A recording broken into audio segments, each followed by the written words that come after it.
नमस्कार। कैसे हैं आप सभी? अच्छे होंगे, आपकी सेहत भी काफ़ी अच्छी होगी। शुरुआत करेंगे इंडियन ज्योग्राफी को लेकर, भारत के भूगोल को लेकर। और जो हमारी क्लासें होंगी वो थोड़ी एडवांस होंगी। एडवांस का मतलब है कि फैक्ट को काफ़ी गहराई से, तर्क के साथ और मजबूती के साथ आपके सामने रखेंगे, काफ़ी डिटेल में। जो जियोग्राफी हम पढ़ते हैं भारत को लेकर, भारत की भौगोलिक विशेषताएं हो गई, चाहे भारत की जिलों को राज्यों को लेकर बात हो गई, चाहे माउंटेन्स को लेकर बात हो गई, चोटियों को लेकर बात हो गई, पठारों को लेकर बात हो गई, हम हर टॉपिक को अलग अलग पढ़ते हैं और वो चलता रहता है। अब थोड़ा मिक्स करके पढ़ेंगे और हम जलवायु हो गई भारत की, उसको राज्यों के साथ जोड़ के देखेंगे। कर्क रेखा हो गई, उसको भारत की विशेषताओं के साथ जोड़ के देखेंगे। जितने महत्वपूर्ण फैक्ट बना सकते हैं, जितने तर्क हम सामने ला सकते हैं, उन तर्कों को लेकर हम बात करेंगे।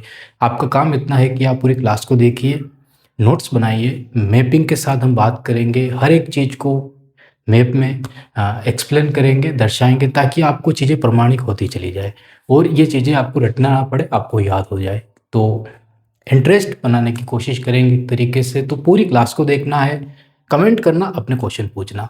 जब पूरा टॉपिक हमारा कंप्लीट होगा, उस टॉपिक जैसे ही हमारा कंप्लीट होता है, हम एक क्विज डालेंगे लगभग 100 क्वेश्चन या 50 क्वेश्चन का, जिसमें काफ़ी सारे क्वेश्चन जो भी तर्क वाली हमने बात की है सबको एक साथ रखेंगे और काफ़ी अच्छे से उनमें हम एक्सप्लेन करेंगे। आपके सामने जो भारत का मैप है, ये वर्तमान लद्दाख के केंद्र शासित बनने के बाद का मैप है, जिसमें जम्मू कश्मीर से लद्दाख को अलग कर दिया गया था। और उसके बाद भारत में कितने राज्य होते हैं, कितने केंद्र शासित प्रदेश होते हैं, वो आपके सामने इस मैप के अंदर है। तो हर एक चीज़ को एक्सप्लेन करना है, समझना है। तो एक बार इस मैप को ध्यान से देख लीजिए, ताकि आपको पता चल जाए कि यहाँ पे लद्दाख, जम्मू कश्मीर, फिर ये हिमाचल प्रदेश, पंजाब, ये जो पूरा मैप है इंडिया का, ये भारत के अंदर राज्य हैं, जिनके अंदर जिले हैं।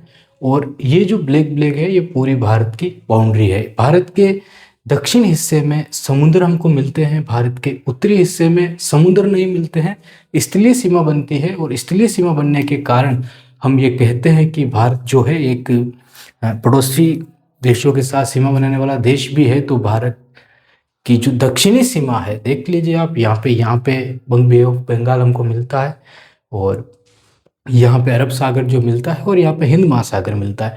अगर हम भारत के मैप को थोड़ा जूम नहीं करते हैं, थोड़ा पीछे धकेलते हैं, तो हमको सिर्फ अरब सागर और बंगाल की खाड़ी नज़र नहीं आती है, सिर्फ हिंद महासागर नज़र आता है। और अगर भारत के मैप को हम थोड़ा जूम करते हैं और देखते हैं, तो हमको एक तरफ अरब सागर दिखता है, एक तरफ बंगाल की खाड़ी दिखती है।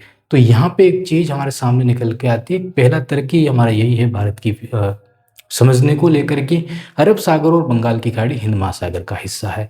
ठीक है, तो यहाँ पे जो अरब सागर हमको दिखता है, बंगाल की खाड़ी हमको दिखती है, वास्तविकता जो पानी है वो हिंद महासागर का ही है। दूसरी चीज़, यहाँ पे जैसे ही यहाँ पे एक पाकिस्तान राज्य देश हमको मिलता है इस जगह पे, और यहाँ पे हमको बांग्लादेश मिलता है। ये बांग्लादेश के दक्षिण में और इस पाकिस्तान के दक्षिण में हमको समुद्री सीमा मिलती है। तो समुद्र को लेकर अगर हमारा विवाद रहा है, तो या तो वो पाकिस्तान के साथ रह सकता है, या फिर वो बांग्लादेश के साथ रह सकता है। उसके अलावा किसी दूसरे देश के साथ हमारा समुद्र को लेकर विवाद नहीं रह सकता है, जो हमारा पड़ोसी देश हो। लेकिन हमको यहाँ पे दक्षिण में श्रीलंका मिलता है, लेकिन श्रीलंका की बाउंड्री भारत से टच नहीं होती है, तो वो एक अलग विवाद हो सकता है। वहाँ पे विवाद जो अभी हाल ही में युद्ध चल रहा है, ईरान का और अमेरिका का, इजराइल का, ये जो भी देश लड़ाई कर रहे हैं, जो हॉर्मोज है उसको लेकर युद्ध हो रहा है। वो जो स्थिति भारत के अंदर हमको बनेगी, वो भारत के दक्षिणी हिस्से में बनेगी और श्रीलंका के बीच में, जिसको हम पाक जल संधि भी कहते, पाल्क भी कहा जाता है, पाक जल संधि भी कहा जाता है। पाकिस्तान तो यहाँ पे है, लेकिन पाल्क जल संधि हमको दक्षिण में। ये काफ़ी संकरा रास्ता है, जहाँ से हिंद महासागर में जहाज होकर गुजरते हैं। तो ये एक मध्यस्थता का काम करता है, जो कहते हैं जो मध्य जल डमरू जिसको कहा जाता है, वो यही है। तो शुरू करते हैं हमारी क्लास को। सबसे पहले भारत के अंदर हमको देखना है भारत की जो स्थिति है उसको लेकर। तो आपको क्या करना है, ऐसा मैप बनाना है भारत का, फिर भारत के चारों तरफ आपको स्केल लेनी है। स्केल लेने के बाद आपको क्या करना है, इस तरह लाइन खींचनी है। ये लाइन यहाँ तक जानी चाहिए, यहाँ तक, और इधर से एक लाइन आप इस तरह खींचोगे इस तरीके से, तो ये कोने हैं जो लाइन के यहाँ पे मिलने चाहिए। जैसे ये लाइन आ गई, अब जो दक्षिण का हिस्सा होगा वो लाइन यहाँ पे और एक लाइन यहाँ पे, तो यहाँ पे एक प्लस के निशान बनेंगे। तो आपको क्या करना है कि इन प्लस के निशान बनाने हैं ऐसे चारों, भारत के चारों कोनों पे। ये क्या है, ये प्लस के निशान, देखो आपको काफ़ी बारीकी लग रहा होगा कि ये क्या है, मतलब कि ये तो काफ़ी आसान है, लेकिन समझना ये दिशाओं की बात है। ये दिशा है भारत की स्थिति। यहाँ पे जब आप प्लस का निशान बनाओगे इस जगह पे, इस जगह पे, तो समझना है यहाँ पे ये भारत दो हिस्सों में बंट रहा है। यहाँ पे ये 23.5 डिग्री कर्क रेखा बनती है। जो अक्षांश और देशांती रेखाएं खींची गई है उनको सरल करना है, और सरल करने के लिए हमको ये स्थिति बनानी ही पड़ेगी, इसके अलावा हम इसको सरल नहीं कर सकते हैं। तो काफ़ी अच्छा काम है, काफ़ी इजी है, और इसको हम काफ़ी अच्छे से कर सकते हैं। जैसे ही भारत के बीचों बीच में आपको यहाँ पे प्लस बनेगा, यहाँ पे जोड़कर जो निशान बनेगा, इन दोनों निशान के बीच में जब आप स्केल से नापोगे तो आपको बीचों बीच गुजरात राज्य मिलेगा। गुजरात राज्य जब बीचों बीच आएगा तो 23.5 डिग्री कर्क रेखा आपको यहाँ पे देखने को मिलेगी। तो भारत के अंदर से जो गुजरने वाली जो रेखा है वो कौन सी रेखा है, कर्क रेखा है। तो 3 लाइनें आपको मिलेगी यहाँ पे, एक लाइन ये हो जाएगी, एक लाइन भारत के बीच में से गुजरने वाली ये हो जाएगी, और एक लाइन भारत के यहाँ पे हो जाएगी। ये कर्क रेखा भारत की जलवायु को बताती है।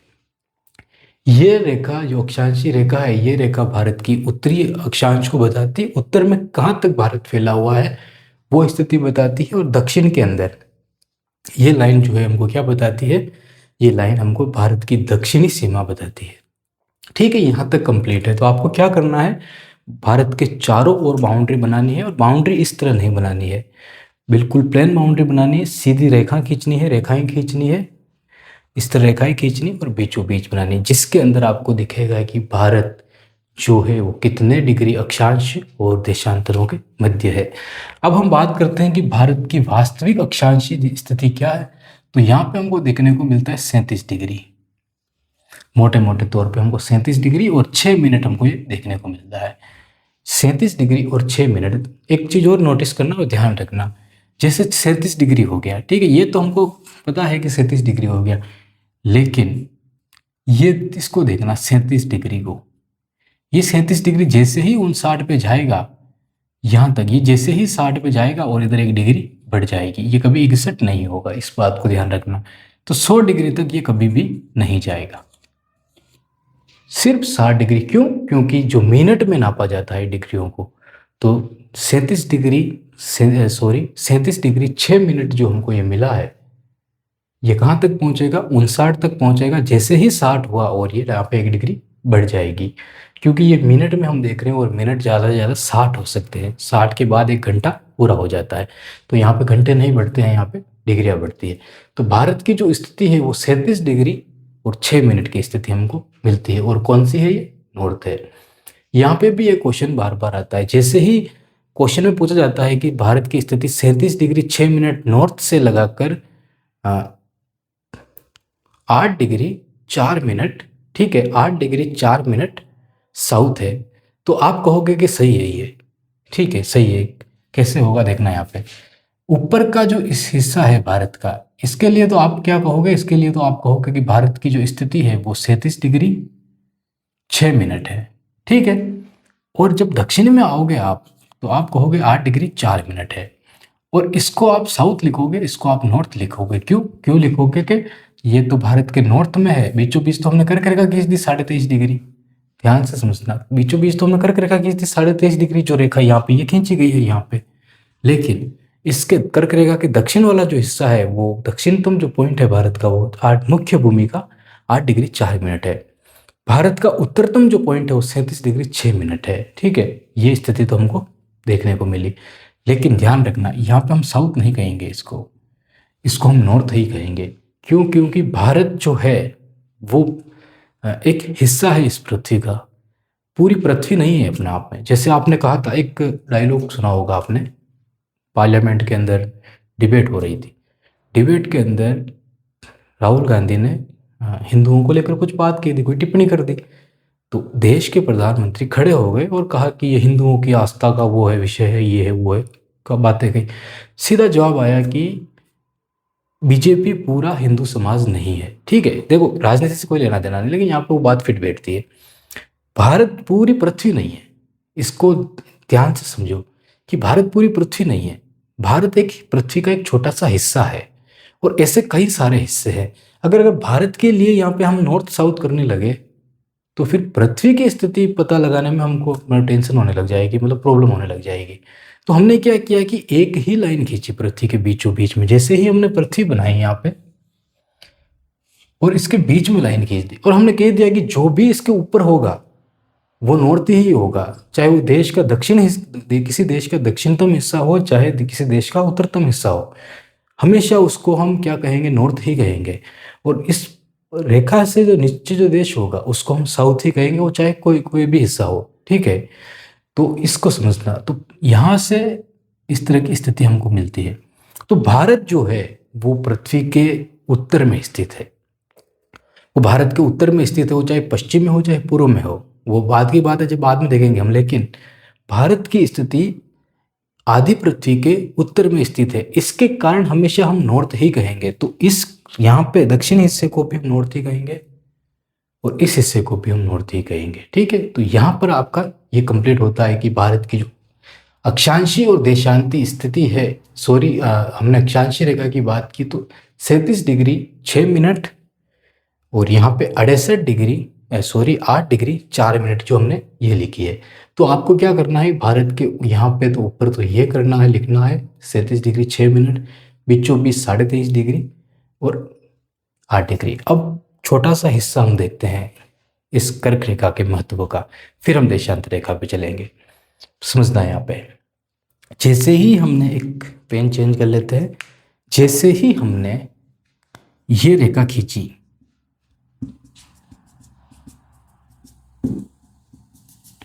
जैसे ही हमने कर्क रेखा खींची भारत के बीचों बीच 23.5 डिग्री, इधर भी हम 23.5 डिग्री ही लिखेंगे इसको। जैसे ही खींची, भारत की जलवायु की विशेषता बदल गई। हमने आपको कहा कि हम सब चीज़ों को जोड़ते हुए ही चलेंगे, एडवांस में हम बात करेंगे ताकि काफ़ी सारे टॉपिक क्लियर होते चले या कंप्लीट होते चले। 23.5 डिग्री की रेखा जैसे ही हमने खींची, हमारे सामने दो स्थितियां निकल के आ गई। क्योंकि पृथ्वी को देखना, यहाँ पे फिर से हम पृथ्वी की बात करते हैं। ये हमने पृथ्वी बनाई और इस पृथ्वी को क्या किया गया है, काफी सारे हिस्सों में बांटा गया है। बीचों बीच में जो लाइन खींची गई इसको हम 0 डिग्री कहते हैं और 0 डिग्री के अंदर सूर्य की स्थिति लगभग 6 महीने रहती है। अब जहाँ पे ज़्यादा लाइट आप डालोगे, ठीक है, ज़्यादा लाइट का जो रोशनी आप जब ज़्यादा डालोगे तो वो रोशनी उस चीज़ को गर्म रखेगी। जितनी ज़्यादा मतलब प्रकाश पड़ेगा वो चीज़ें उतनी गर्म रहेगी। ठीक है, सिंपल सी बात है। तो यहाँ पे 6 महीने प्रकाश पड़ेगा तो ये 6 महीने तक लगातार, तो टोटल साल तो एक होता है। अब एक साल में सूर्य को कर्क रेखा पे भी रहना है, सूर्य को मकर रेखा पे दोनों रेखाओं पे रहना है। तो 3 महीने कर्क रेखा पे, 3 महीने मकर रेखा पे और बाकी जो बचा समय है वो इधर उधर घूमने में या फिर 6 महीने यहाँ पे रहता है। ठीक है, इस तरह की स्थितियाँ बनती है। मतलब कर्क रेखा में पहुँचने में और वापस आने में 6 महीने का समय लगता है, मकर रेखा पे पहुँचने में वापस आने में 6 महीने का समय लगता है। लेकिन वो निकलेगा 0 से, जाएगा मकर रेखा पे, जब वापस पहुँचेगा 0 पे। ठीक है, इस बात को याद रखना। तो ये स्थिति बनती है। तो हमने बीचों बीच जो रेखा खींची वो गर्म है, तो गर्म को हम उष्ण कह देते हैं। और उष्ण कहेंगे तो भारत में कर्क रेखा देखिए, ये हिस्सा है 23.5 डिग्री। तो एक लाइन और हमने खींची और उसको हमने कहा 23.5 डिग्री कर्क रेखा। 23.5 डिग्री कर्क रेखा हमने खींची जो भारत के बीचों बीच से।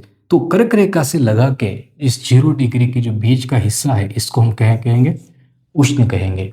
लेकिन भारत के अंदर तो स्थिति बदल रही है। कैसे बदल रही है देखना, ये जो कर्क रेखा है इसके अंदर नीचे का हिस्सा तो उष्ण है, तो हम कह सकते हैं कि भारत की जो जलवायु है उष्ण जलवायु है, उष्ण कटिबंध है। कोई दिक्कत नहीं है, सिंपल सी बात है कि भारत की जलवायु उष्ण कटिबंध है। लेकिन दिक्कत कहाँ पे हुई, दिक्कत हुई कर्क रेखा के ऊपर। हम क्या कहेंगे जलवायु को, यहाँ पे भारत वालों को छोड़ो, जितने भी विदेशी आए उनका भी दिमाग हिल गया कि बर्फ इतनी जम रही है यहाँ पे जैसे कि ग्लेशियरों में बर्फ जमती है, जैसे कि शीत जो है हिस्सा, ये पृथ्वी के ऊपर वाले हिस्से जहाँ पे रोशनी नहीं पहुँचती, वहाँ पे जैसी बर्फ जमती है, वहाँ पे ऐसी बर्फ भारत में देखने को मिल रही है। तो भारत के अंदर क्या उष्ण और क्या उपोष्ण कटिबंध जलवायु मिलती, भारत के अंदर तो इस दुनिया की सारी जलवायु मिलती है। इस तरह की बातें की जाने लगी, तो ये स्थिति बनती है। तो कर्क रेखा के ऊपर हमने जलवायु को चेंज नहीं किया और हमने इसी उष्ण को हमने उपोष्ण कह दिया, उपोष्ण कटिबंध। मतलब कि उष्ण कटिबंध से थोड़ी सी कम गर्म जलवायु को हम उपोष्ण कटिबंध कहते हैं। तो भारत के अंदर जो जलवायु हमको मिलती है वो दो प्रकार की जलवायु मिलती है, एक उष्ण कटिबंध, एक उपोष्ण कटिबंध। छोटा सा हिस्सा हमने टच किया है बस, क्यों? क्योंकि हमने कर्क रेखा की बात की, और कर्क रेखा की बात की तो हमको ये बताना था कि ये कौन सी जलवायु भारत के अंदर मिलती है। तो आप एक काम कीजिए, मैप को उतारिए, इन दोनों के भारत के अंदर उपोष्ण कटिबंध और उष्ण कटिबंध की जलवायु मिलती है। तो हम एक काम करते हैं, ठीक है, मैप बनाना, फिर हम आपको डेफिनेशन लिखवा देते हैं इसकी। भारत, हेडिंग डालना कि भारत का भूगोल, भारत की भूगोल में लिखना स्थिति, विस्तार और भौतिक विशेषताएं। ठीक है, विशिष्टताएं लिख दो, विशेषताएं लिख दो, कुछ भी लिख दो, आपके ऊपर है। पहला पॉइंट डालना अक्षांश रेखा, भारत के अंदर अक्षांशी विस्तार। और इसमें शॉर्ट में हम लिखेंगे क्योंकि मैप में हर एक चीज़ को एक्सप्लेन कर दिया है तो समझ में आ जाएगा। अक्षांशी विस्तार में लिखना भारत का उत्तर से लगाकर दक्षिण तक जो अक्षांशी विस्तार है, समझ लिखना है यहाँ पे, भारत का उत्तर से लगाकर दक्षिण तक जो अक्षांशी विस्तार है उसको हमेशा उत्तरी अक्षांश में ही लिखा जाएगा। सबसे पहली पॉइंट और इम्पोर्टेंट पॉइंट यही है। यही क्वेश्चन गलत होता है और आता है 100% क्वेश्चन उठता है। फिर लिखना भारत का उत्तरी अक्षांश 37 डिग्री 6 मिनट से लगाकर भारत का दक्षिणतम बिंदु, ऐसे लिखना, भारत का उत्तरी अक्षांश 37 डिग्री, या तो उत्तरतम लिख देना या उत्तरी अक्षांश 37 डिग्री 6 मिनट से लगाकर भारत का दक्षिणतम बिंदु 8 डिग्री 4 मिनट है, जो कि भारत का मुख्य भूमि का हिस्सा है। क्योंकि यहाँ पे इंदिरा पॉइंट की बात हमको करनी है, वो अभी तक हमने नहीं की है, ठीक है, वो आगे करेंगे। वो 6 डिग्री के आसपास कुछ है, फिर उसके बीच में चैनल आते हैं 10 डिग्री, 8 डिग्री, 9 डिग्री चैनल, उनकी भी चर्चा करनी है।